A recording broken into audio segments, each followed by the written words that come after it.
La situation socio-politique a constitué donc la principale trame des échanges entre le président de la République, Ali Bongo Ondimba, et le président du Parlement communautaire, Vincent Mavungu Bouyou, ce jour au palais de la présidence de la République. Et puis l'avenir, la station provinciale de Yem, vue par le ministre de l'économie numérique, à moins de 500 jours avant, bien entendu, la numérisation complète des équipements de diffusion et de transmission. Et puis, 2 ouvrages de 7 et 13 étages en construction pour accueillir des services administratifs et résidentiels sont en construction en ce moment dans la capitale gabonaise. Madame, Monsieur, bonsoir. Merci d'avoir donc retrouvé le canal de Gabon Télévision pour vous informer. Et comme je le disais tantôt, le président de la République a reçu le président du Parlement communautaire. J'ai cité le président Vincent Mavungu Bouyou. Au menu donc des échanges entre les deux personnalités, il s'agissait bien entendu de la situation socio-politique en République centrafricaine. Voici le reportage d'Ali Reynal Rajumba, Bartel Boas et Anissé Sambaboubou, presse présidentielle. Au terme d'une mission d'information effectuée par les parlementaires de la CEMAC à Bangui en République centrafricaine sur la situation sociopolitique du pays, le président de cette institution, Vincent Mavungu Bouyou, est allé faire le point de l'évolution de la situation au président de la République, chef de l'État, Ali Bongo Ondimba, président en exercice de la CEMAC. Un document dont la primeur revient au président de la République en sa qualité de président en exercice de la CEMAC. Je voudrais simplement dire que le président de la République a souscrit à l'idée selon laquelle le Parlement de la CEMAC devait jouer son rôle en tant que représentation des peuples d'Afrique centrale. Nous avons commencé dans ce plaidoyer au cours de cette audience avec le président en exercice de la CEMAC. Nous allons poursuivre comme engagement a été pris auprès des autorités centrafricaines au plus haut point, Madame la présidente de la République de Centrafrique, qui, avec les forces politiques que nous avons rencontrées, nous ont demandé de poursuivre ce plaidoyer pour que nous continuions à animer l'échange possible entre les forces vives de la Centrafrique, qui ont déjà commencé à exprimer leur vouloir vivre ensemble et continuer pour l'élection qui a été retenue pour 2015. Et au cours de ce processus, le président en exercice de la CEMAC a souscrit à l'idée que le Parlement de la CEMAC joue son rôle comme nous l'avons commencé. Cet échange avec le président de la République, chef de l'État, Ali Bongo Ondimba, président de la CEMAC, a permis au président du Parlement communautaire de réitérer son engagement à poursuivre sa mission, celle de ramener la sérénité en République centrafricaine par un dialogue constructif.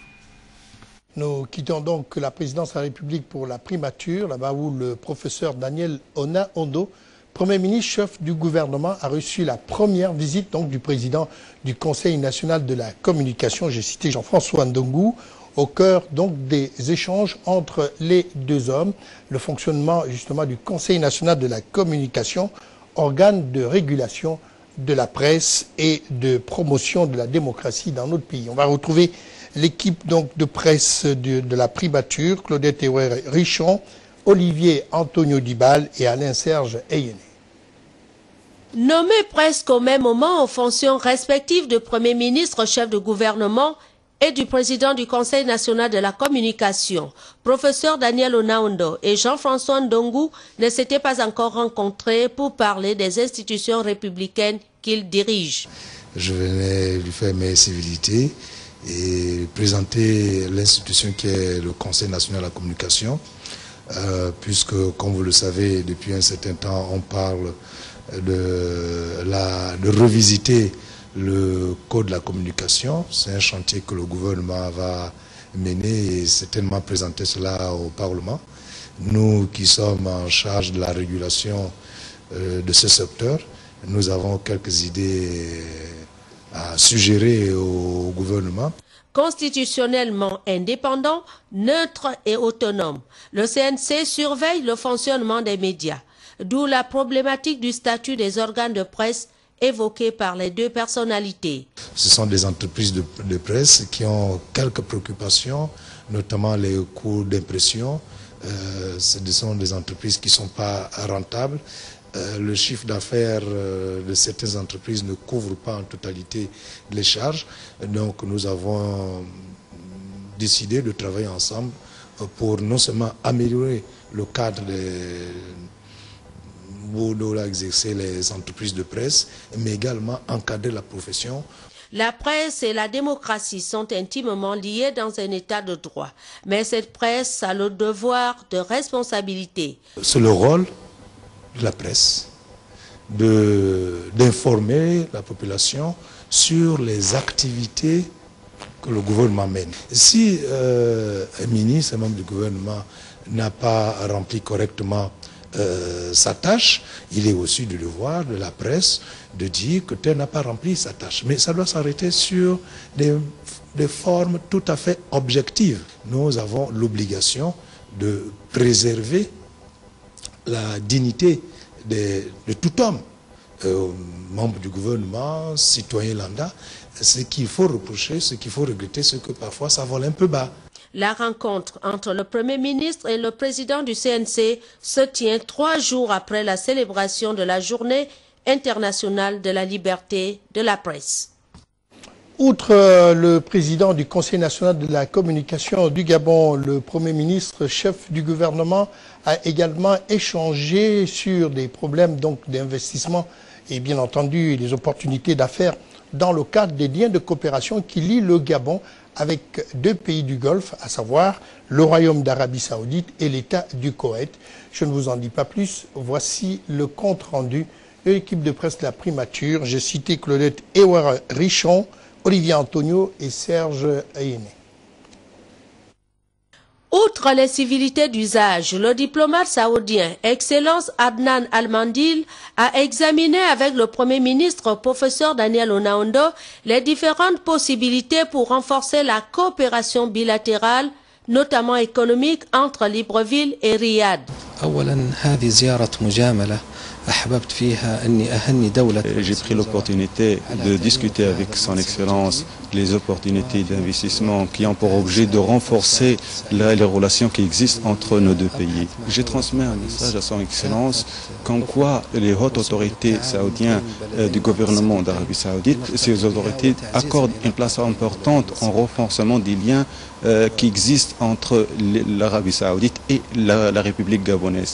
Au cours de ces échanges, le chef du gouvernement a réitéré l'ambition de voir se multiplier les investissements du royaume saoudien dans notre pays. Et c'est dans cette même disposition d'esprit d'ouverture que le Premier ministre a également dévisé avec l'ambassadeur de l'État du Koweït. Ici, l'économie et les questions d'investissement ont dominé l'entrevue. Je lui transmettre une lettre de remerciement de mon Premier ministre, Cheikh Jaber Al-Mubarak Sabah. Et aussi, on a discuté les choses, les coopérations entre les 2 pays.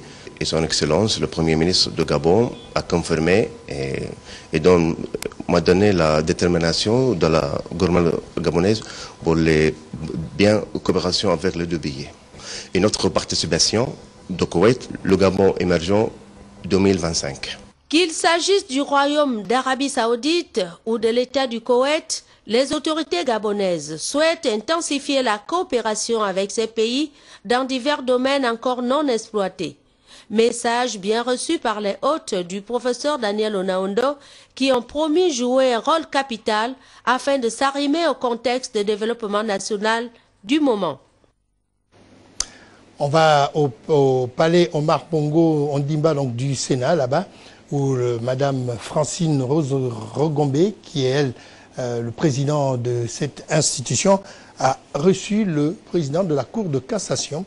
Honoré Mundunga est allé donc lui remettre ici le rapport de l'exercice ou encore des activités de la Cour de cassation pour l'année 2012-2013. Guy Roger Lindira nous en dit un peu plus. Après la bienvenue souhaitée par le président du Sénat, Mme Rose Francine Rogombe, à la délégation de la Cour de cassation, le premier président de la Cour de cassation, Honoré Mundunga, a dit sa satisfaction d'être reçu par la haute chambre du Parlement gabonais et de préciser que c'est en application de la loi organique 9/94 du 17 septembre 1994 fixant l'organisation, la composition, la compétence et le fonctionnement de la Cour judiciaire devenue Cour de cassation qu'il se trouvait en face du bureau du Sénat. Il venait présenter le rapport d'activité de la Cour de cassation au président du Sénat et de rappeler à ses interlocuteurs qu'à pareil moment, le président de la Cour de cassation peut appeler l'attention des pouvoirs publics sur les réformes d'ordre législatif ou réglementaire qui lui paraissent conformes à l'intérêt général. Présenté succinctement au vénérable sénateur, le premier président de la Cour de cassation précisera que ce rapport comprend 3 parties. Les discours les plus importants par leur contenu et solennité de l'année judiciaire. Par exemple, celui prononcé lors de l'audience solennelle de la rentrée judiciaire où il avait fustigé les comportements négatifs et autres incompréhensions enregistrées au cours de l'année précédente. Les suggestions en matière législative, notamment de procédure civile, entre autres la suggestion en vue de compléter une disposition du Code de procédure civile sur la qualification des décisions de justice, la révalorisation du montant des sommes à consigner au greffe par le demandeur en cassation, etc. et pénal, telles que la réécriture de l'article 424 de la loi portant code de procédure pénale, la prise en compte de la notion de préjudice irréparable, des condamnations civiles prononcées dans les décisions pénales et un tableau de l'ensemble des activités de la Cour de cassation. C'est à la suite de la présentation de ce rapport que le premier président de la Cour de cassation, Honoré Mundunga, le remettra au président du Sénat, Mme Rose Francine Rogombe. En appréciant cette première initiative, Mme Rose Francine Rogombe a souhaité qu'elle se pérennise les années à venir. Elle émettra le vœu de voir les magistrats poursuivre leur travail avec la rigueur professionnelle pour appliquer la règle de droit. Transmettez ce message aux jeunes magistrats pour l'honneur de ce métier noble et honorable, lancera Madame le Président du Sénat. Voilà donc tout pour ces institutions de la République. Alors je vous parlais au sommaire de cette édition d'information de la construction de 2 tours géantes, on va dire de 7 étages et 13 pour une autre tour. Eh bien, à quoi serviront justement ces 2 immeubles?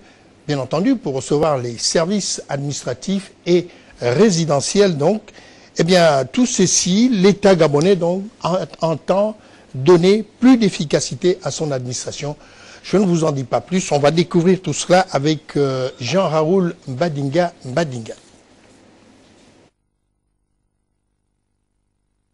La modernisation de l'administration gabonaise, le chef de l'État en fait son cheval de bataille, que pour l'efficacité tant recherchée, l'État gabonais, à travers le ministère de la Promotion des Investissements, s'attelle à la construction de la tour du centre administratif et résidentiel. Sur la plateforme située derrière le ministère de la Forêt et de l'Environnement, les avancées sont considérables. Ouvriers, bétonnières, grues, topographes, chacun participe à la construction de l'édifice en apportant du sien, afin de donner forme à ce qui, à travers son architecture, participera aussi à la beauté de la capitale gabonaise, à l'efficacité de l'administration tant recherchée sur la voie conduisant vers l'émergence. Mais il y a au-delà la politique de formation des jeunes Gabonais qui tient sa place. Si on prend de nous l'ensemble de notre personnel, il y a environ 1200 employés. Dans les 1200 employés, nous avons environ 800 Gabonais. Que nous, on les forme en même temps. Le chef de l'État m'avait demandé de former les Gabonais dans les bâtiments et travaux publics. Et nous, on a fait un grand effort. Depuis 4 ou 5 ans qu'ils sont avec nous, ils sont formés des ferrailleurs, des coffreurs, des maçons, des techniciens. Tout le monde est formé et on fait vivre quand même environ 800 personnes et qui font vivre 3 000 à 4 000 personnes. Le chantier attribué à Sericom Gabon tient sur les délais. Contrat de confiance sur lequel le ministère de la Promotion et des Investissements attire le plus. Voilà, mesdames, messieurs, nous avons donc des invités dans cette édition d'information. On commence d'abord par le premier. Le premier, il s'agit de Christophe Geoffrin, vous allez le découvrir à l'instant même, qui vient pour, bien entendu, la promotion du premier salon numérique donc de l'audiovisuel. Bonsoir Christophe. Bonsoir. Comment allez-vous? Ben, ça va très bien. Bien. Alors, on parle un peu de ce salon numérique, là, du numérique que Gabon Télévision va accueillir, avec, bien entendu, la contribution de DV International. Et on verra également des entreprises comme l'UAC également qui seront présentes. Alors, quel est finalement l'objectif de ce salon? Alors, avec Gabon Télévision, on s'est dit qu'en vue du passage en 2015, puisque vous allez bientôt, le Gabon va devoir passer en télévision numérique terrestre, donc c'est un grand challenge et il va falloir réussir toute cette numérisation de manière à être le plus efficace possible. On a voulu, nous, DV, associer nos fournisseurs pour offrir des journées portes ouvertes et un salon au sein de Gabon Télévision pendant 2 jours et faire venir un petit peu les produits de nouvelles technologies numériques sur Libreville. Donc aujourd'hui, on a la chance que nos fournisseurs partenaires ont répondu présent et surtout ont accepté de faire venir du matériel de dernière génération. Et d'ailleurs, je les remercie parce qu'il y a au moins 4 ou 5 matériels qui n'ont été présentés en avant-première aux États-Unis au NAB au mois d'avril.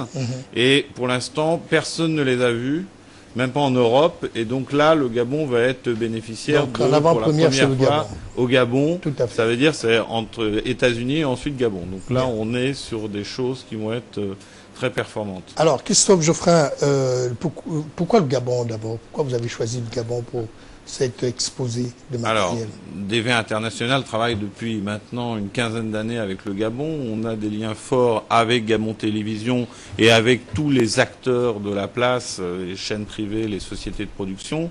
Donc, moi, je trouvais que c'était important que le Gabon soit en première partie représenté là-dessus et que nos journées portes ouvertes soient essentiellement pour la première fois sur le Gabon. C'était important. Gabon Télévision est un vrai partenaire et effectivement ils nous ont demandé d'organiser ça. Donc voilà, on a tout de suite répondu présent pour organiser ces journées portes ouvertes demain et après-demain, le 7 et le 8. Quel est l'état du marché actuel? Est-ce qu'il est favorable justement à l'achat de ce matériel? Alors, oui, le Gabon est au niveau audiovisuel extrêmement friand et je dirais que vous avez un développement de chaînes privées ou publiques assez important. Donc je pense que c'est un des pays qui, là-dessus, tout ce qui est numérique, tout ce qui est approche de l'audiovisuel doit être poussé là-dessus. Et je pense qu'au niveau du passage à la TNT, de ce que j'ai vu sur les autres pays d'Afrique, vous avez déjà nettement poussé le développement, puisqu'il y a déjà certains sites qui sont prêts, et je pense que vous allez être, voilà, vous avez une poussée optimale là-dedans. Donc c'était vraiment important là-dessus. Alors, le salon, il s'adresse finalement simplement aux communicateurs, aux médias, ou il peut s'adresser à toute autre personne? Le salon s'adresse essentiellement à des professionnels, puisqu'on va montrer des produits professionnels, donc il s'adresse effectivement aux chaînes de télévision, aux sociétés de production, aux services communication des différentes institutions gabonaises. Enfin, il s'adresse vraiment des gens qui ont des rapports avec l'audiovisuel professionnel. Voilà, on ne s'adresse pas au grand public. Je dirais que vous n'allez pas trouver votre caméra de personnel dans ce salon-là. Voilà. Alors, donc, on dit l'ouverture, c'est demain. Voilà, l'ouverture, c'est demain. On commence, on a la chance que le ministre de la Communication va ouvrir ce salon en matinée, et ensuite effectivement on va avoir 2 jours où vous allez avoir des fournisseurs qui sont Sony, Newtek, Motorola et l'UAC qui vont effectivement démontrer un certain nombre de produits pendant 2 jours, Et les horaires sont 9h30, 18h, donc le mercredi et le jeudi. Et donc c'est ouvert à tout le monde, à tous les gens professionnels. Voilà. Voilà, merci Christophe Geoffrin d'être passé justement nous instruire sur ce salon numérique qui se tient demain ou qui s'ouvre demain, donc à partir de 9h à Gabon Télévision. Et tout le monde, du moins les professionnels de la communication, les médias, en un mot, sont invités à y prendre part. Alors, vous restez avec nous puisqu'on parle justement du numérique. On va voir cette fracture numérique et le développement justement de l'ATNT avec tous les projets qui sont mis en exergue par le gouvernement en la matière. Et allons-y dans la province du Wellington, là-bas où le ministre de l'économie numérique y était pour visiter Radio 9. Voici le reportage de Moussa Njengi et Pierre Claver est là. La télévision provinciale Radio 9 à Oyem a perdu de son lustre et de sa production à informer, éduquer et distraire les populations de la province du Wellington. Le constat a été fait par le ministre de l'économie numérique, de la communication et de la poste en visite à Oyem. Reçu par les agents de la radio, c'est le responsable de ce média qui a fait l'économie de la situation de la station provinciale au patron du département de la communication. Nous émettons maintenant en modulation de fréquence, donc en FM. Et l'émetteur que nous avons actuellement est très faible, un émetteur de 180 kW. Donc ce qui fait que nous avions préféré installer les émetteurs de relais pour couvrir Bitam, Minzik, Mivoul. Et cet émetteur est situé au quartier Montmiel, où nous avions un local là-bas où notre émetteur est installé. Donc nous avons des fois des bruits parce que Radio Mongomo et Radio Maria ont des émetteurs plus puissants. Donc ce qui fait qu'on a ce problème. Donc Mivoul, Bitam nous suit à une partie, Mivoul ne nous suit plus, Minzik non plus et Medoune c'est un projet. Donc c'est un projet et tout à l'heure je vais vous remettre le rapport général qui présente un peu toutes les journalités des problèmes que nous avons au niveau de la station provinciale. Pour sa part, le ministre de l'économie numérique, de la communication et de la poste a appelé de tous ses voeux les réformes attendues par les acteurs de la communication dans notre pays. Vivement la réforme, que la réforme de l'audiovisuel public puisse intervenir dans les meilleurs délais pour qu'on puisse rénover tout cela. Radio 9 essaie au jour le jour d'émettre des programmes dans l'ensemble des départements, une mission assez difficile que les agents et leurs responsables réalisent avec dextérité. Et puis dans la commune de Bitam, le ministre de l'économie numérique, Pastor Ngwanem, en a profité donc pour procéder à la visite justement d'un certain nombre d'infrastructures ou encore de chantiers pour toucher du doigt les réalités de ces différentes infrastructures. On retrouve Moussa Njengi et Pierre Claver est là. Dans sa qualité de membre du gouvernement, Daniel Ona, ministre de l'économie numérique, de la communication et de la poste, Pastor Ngwanem, a procédé à la visite des chantiers achevés et en cours dans la commune de Bitam.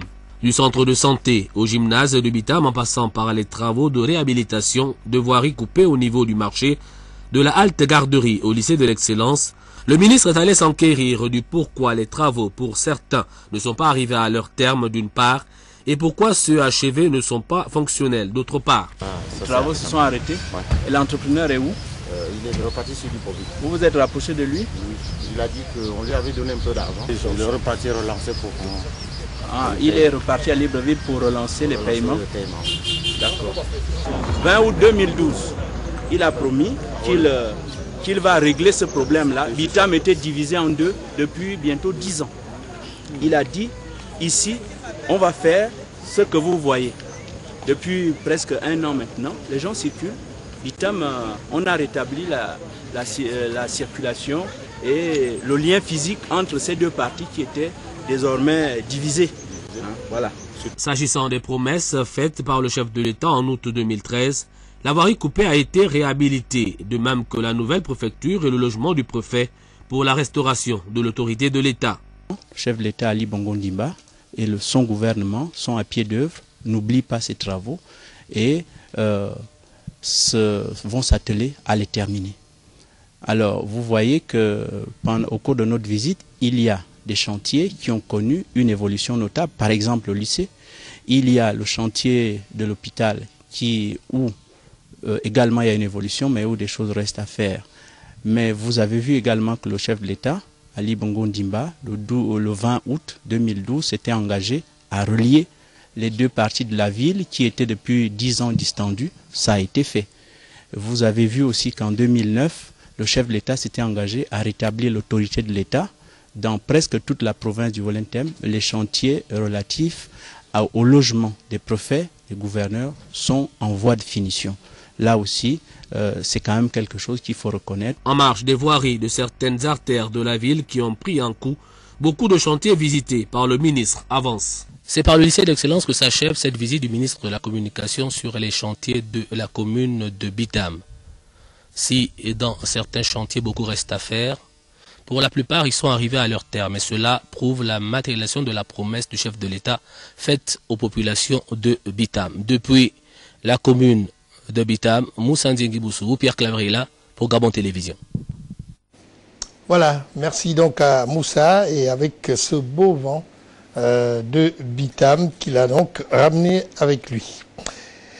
Il est rappelé à l'attention des membres des bureaux des commissions électorales locales chargées de l'organisation des élections partielles du 21 juin 2014 qu'un séminaire de sensibilisation est donc organisé à leur intention le mercredi 7 mai 2014 à 8h30 au siège de la commission électorale nationale autonome et permanente, la CENAP, donc sise à Calicat. Et puis dans le cadre de son recrutement, l'état-major général des forces armées gabonaises organise un concours externe pour les personnels sous-officiers à Libreville, au centre unique, donc à partir de 7h30, le 16 mai 2014, épreuve sportive au camp Tchoré, et le 17 mai, épreuve écrite à l'école de la Cité des Ailes. Les dates de dépôt des dossiers et les conditions de candidature ayant fait l'objet précédemment d'un précédent communiqué, les listes définitives seront disponibles dès le 7 mai 2014 à Libreville, à l'état-major général des forces armées. Pour tout renseignement complémentaire, se rapprocher bien entendu de la direction générale des écoles à l'état-major général des forces armées aux heures ouvrables du lundi au vendredi de 7h30 à 15h. L'adresse électronique c'est direction gnral-école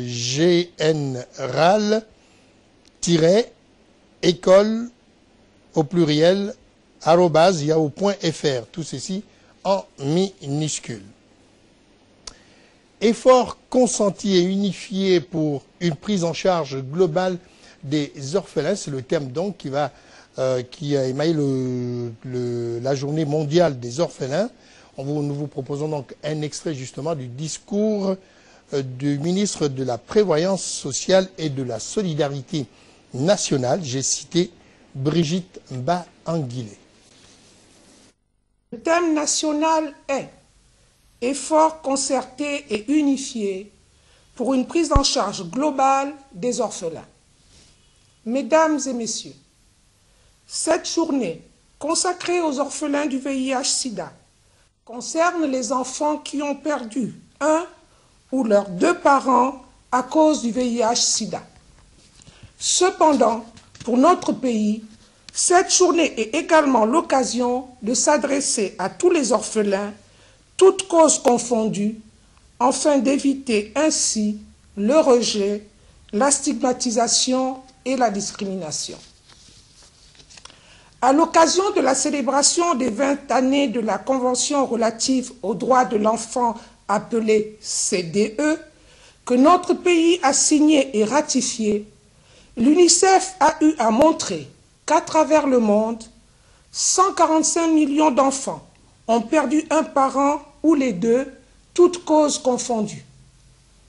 15 millions d'autres enfants ont perdu un parent ou les deux à cause du sida. Dans notre pays, le VIH-Sida a endeuillé de nombreuses familles, dégradé le tissu social, augmenté la pauvreté. Le nombre d'orphelins et d'enfants vulnérables est estimé à 57 000, dont 22 478 orphelins du sida.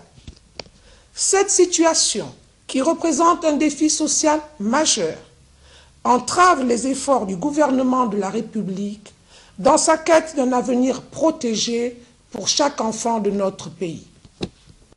Passons à présent à la poursuite donc des sessions criminelles. Le procès longtemps attendu dans l'affaire Leïna Marcel Moketou, étudiante retrouvée morte donc sur le front de mer en janvier 2011, et Jacques-Alain Mbiti, présumé auteur de ce crime, a tout simplement été renvoyé au 3 juin prochain à cause de l'absence de certains témoins clés. C'est ce que nous rapporte Joyce Lorna Awangi sur des images de Chrislin Maïnda. Longtemps, le tribunal de Libreville n'avait connu autant d'affluence pour un procès comme celui de ce jour, où la justice devait plancher sur une affaire de meurtre commis sur Leïna Marcel Moketou, étudiante en psychologie à l'université Omar Bongo, dont le corps avait été retrouvé à la plage face à l'ex-fondation Jeanne Ebori, vidée de son cœur. Une affaire dans laquelle est cité Jacques-Alain Mbiti, enseignant-chercheur à l'UOB et qui avait défrayé la chronique en janvier 2011. C'est donc une affaire ministère public Jean-Ernest Moketou Kinga et Honorine Mounabio contre Mbiti Alain Jacques, qui a été tout simplement renvoyé au 3 juin prochain par la Cour criminelle pour cause d'absence de certains témoins clés cités dans cette affaire. La décision de la Cour est souveraine. Nous nous y plions. Tout simplement, nous-mêmes ne comprenons pas parce que ces personnes qui ne sont pas présentes aujourd'hui, ce sont les personnes que l'accusé a fait citer. Elles n'ont jamais été entendues tout au long de l'enquête qui a été menée par le juge d'instruction et devant la chambre d'accusation. Bon, si la Cour décide de renvoyer, je ne sais pas si ces personnes le 3 juin seront toujours là, puisqu'il y a certaines personnes qu'on a citées qui ne sont pas venues volontairement. Et il y a même un témoin, entre guillemets, important qui se trouve aujourd'hui en Algérie. Est-ce que cette personne serait là le 3 ? Une décision que la défense peine à accepter. On aurait bien voulu que cette affaire puisse être connue de la Cour criminelle. Bon, malheureusement, la Cour est souveraine. Elle a estimé qu'il fallait automatiquement et obligatoirement la présence d'un certain nombre de témoins, notamment M. Roukouche, qui est le premier à venir sur les lieux du drame. Je comprends bien entendu la Cour, même si pour ma part, je pense que les procès-verbaux font foi juste à l'inscription de faux. Les déclarations, donc les dépositions de M. Roukouche étant dans le dossier, étant entendu qu'il était entendu en enquête préliminaire, que devant le juge d'instruction, les procès-verbaux ont été établis. Je crois la Cour pouvait vraiment statuer en l'état avec les procès-verbaux. Mais bon, elle est souveraine, je me plie à sa décision. Il faut dire que cette décision de la Cour criminelle a laissé les parents et amis de la défunte sur leur faim parce que, venus en grand nombre, ils étaient sûrs de voir cette affaire jugée une fois pour toutes. Je vous invite donc à faire une petite excursion utile avec moi. Nous allons là, dans le Moyen-Ogooué, découvrir pour certains d'entre nous un village qui s'appelle Ikembe. Là-bas donc, les responsables de la société Siad Gabon viennent de remettre donc un champ d'EVA Culture, tenez-vous tranquille, une action sociale en faveur des populations rurales qui devrait, pourquoi pas, apporter un plus pour le développement économique de notre pays et principalement de la province du Moyen-Ogooué. Ce sont donc des responsables administratifs qui ont reçu ce geste. On va voir avec Cabrel Guilain Lemami tous les contours de cette actualité. Créé en 2004 suite à la reprise des activités agro-industrielles d'Agro-Gabon, EVGAB et le ranch de la Nyanga, les activités de Siad Gabon portent essentiellement sur la création et l'exploitation de plantations de palmiers à huile, de l'EVA-culture et de l'élevage de bovins. La stratégie et la vision de Siad Gabon est de mener des actions sociales en faveur des populations rurales. C'est dans ce sens que le village Ikembele vient de bénéficier d'une plantation remise officiellement par les responsables de Siad Gabon et ce, en présence des autorités administratives de la province, dont le gouverneur. Nous sommes effectivement dans les VA, à Bitam, à Mitsik, à Zilé, maintenant à Ikembele, également à Kangou. Nous sommes dans l'huile de palme, dans le palmier à huile, à Makouké et Lambaréné, et nous sommes également dans l'élevage dans la province du Nyanga. C'est donc une implantation solide et durable.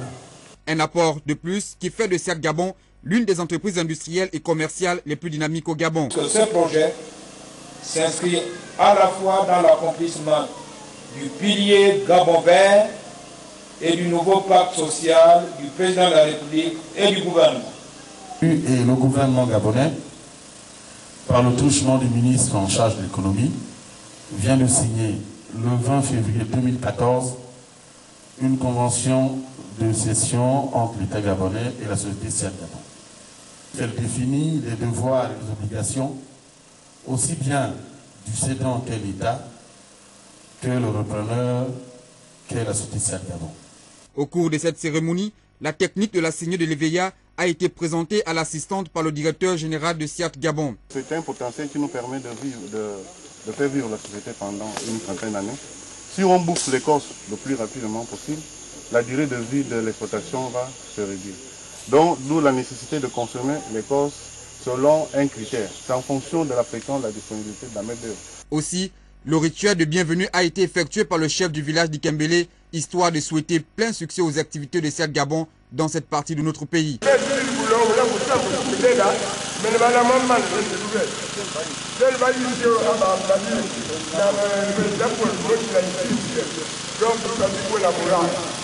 C'est sur ce dynamisme, cette volonté d'innovation et de compétition que se base la croissance de l'entreprise qui lui confère le statut d'entreprise citoyenne, parce qu'étant acteur du développement de notre pays. Voilà, on va recevoir encore deux autres invités dans cette édition d'information. Et là, on va parler de musique avec un concert de jazz dans quelques heures, donc au Nomade, qui est situé dans la commune d'Akanda, précisément. Et ce sera demain donc à 20h. Alors, je reçois deux personnes, deux artistes. Il s'agit de Gianna Viscardi, elle est chanteuse, et Baptiste Herbin, qui est saxophone ou saxophoniste. Vous allez me corriger tout à l'heure. Je suis pas très habitué donc aux instruments de musique, même si j'aime bien la musique. Alors, je voudrais vous dire buenas tardes o buenas noches. Boa noite. ¿Qué tal? Muy bien. ¿Y cómo se siente usted en Gabón? Muy bien, estoy muy feliz. Siento que me siento en casa. Bueno. Alors, mon cher Herbin, on va voir un peu le concert de jazz de demain. Alors, je vais poser la question à Gianna, qui va nous répondre en anglais et vous allez traduire. Alors, Gianna, le concert de jazz demain, quel est l'objectif justement de ce concert? We'll do a mix of music. We're going to start with pure Brazilian music. Donc on va faire un mix de musique. Oui. On va commencer, enfin ils vont commencer par de la musique brésilienne. And after that, musicians from many different parts will join in the stage. So we have musicians from Gabon, from France, from Cameroon, and also from Brazil. And we're gonna play jazz, like everybody bringing influences of its own music. Donc en fait, Frédéric Gassita qui est à l'initiative de ce projet. Nous sommes 6 musiciens. Nous allons donc jouer une musique de jazz assez multiculturelle. Donc avec Gianna et Viscardi, Alessandro Penezzi, qui est guitariste, brésilien également. Patrick Goraguer, qui est le batteur. Oui. Moi, Baptiste Herbin, saxophone. Et nous avons un Camerounais qui est Guy Nsangé, un très bon bassiste, qui vient donc voilà du Cameroun. Et Frédéric, le Gabonais, qui nous a réunis en ce moment pour un enregistrement donc de son album. Donc nous sommes en plein travail. Même nous allons y retourner tout de suite après l'interview. Et donc nous avons profité pour faire un concert demain soir à 8h30 au Nomade avec voilà, ce projet. Alors, Gianna, where did you meet Mr. Gassita? We met in Brazil. Voilà, ils se sont rencontrés au Brésil. He wanted to put musicians together to play and exchange music. Dans le cadre d'un échange de culture et de musique. and he asked me to write lyrics for his songs, and I've done it. Donc Frédéric lui a demandé que Gianna écrive des paroles pour des chansons, des compositions de Frédéric. And now c'est ce qu'elle a fait. We are here to record his album with these lyrics, and also for the concert. Et aujourd'hui, voilà, elle enregistre actuellement avec ses paroles et ses compositions de Fred. Alors, est-ce que c'est la première fois qu'ils chantent ensemble? C'est la première fois qu'il y a un concert comme ça où on retrouve toutes ces cultures-là? On a cité la France, on a cité le Gabon, le Brésil et le Cameroun. Alors, la première fois. En fait, on a enregistré en décembre en Normandie, en France, donc l'année dernière, décembre dernier. Donc c'était la première fois qu'on se rencontrait. Donc c'est la deuxième fois.